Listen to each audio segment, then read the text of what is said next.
Neil James is not feeling the heat as Election Day approaches. James is running for his second term on the Horry County School Board. He's in an enviable position with no challengers. When you're running unopposed, it just feels a lot better. You don't have that pressure or that concern that you're trying to meet the needs of everyone. James is one of the 3 out of 6 candidates who will run unopposed for the school board. And this trend carries over into other Horry County races.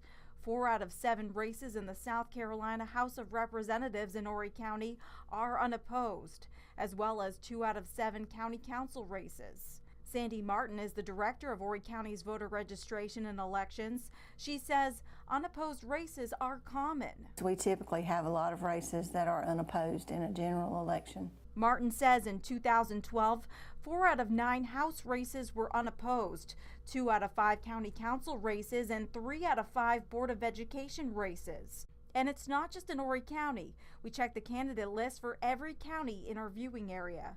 Unopposed races include State House of Representatives, solicitors, probate judges, county auditors, county treasurers, county council, and school board. Martin has worked with Horry County's voter registration and elections office for 30 years. We asked her why she believes more people don't run for office. It's either that people don't want to get involved, or either they're happy with the situation how it is, with the candidates there. Frederick Wood, Associate Professor of Political Science at Coastal Carolina University, agrees. So another factor to consider is whether or not the incumbent is doing a good job.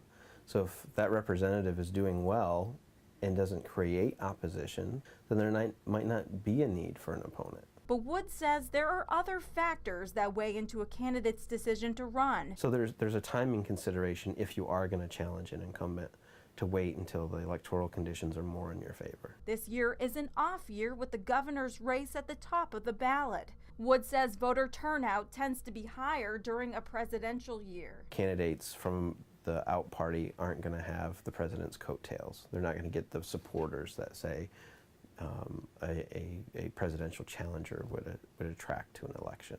Wood says straight party ticket voting in South Carolina is also a factor. At the click of a button, you can vote for all the candidates in a party rather than the individual candidate. Wood says that can put a Democratic candidate at a disadvantage in a heavily Republican area. That straight party ticket voting in South Carolina might be attractive to lower races like county council, school board, Horry County coroner. It's something that you would want to consider when making the decision of when to run. As for James, he's passionate towards the Horry County School District, and that pushes him to run. You don't get in a race just because you have a passion or you have a belief that you can make a difference. You're passionate about an issue, and I think that's what motivates people. And experts say there's another visible sign of a sleepy election year. If you look along these roads in Horry County, there aren't that many campaign signs, a clear indication that there just isn't that much competition this year. And although that may be the case, it's still your right to go out and vote tomorrow on Election Day.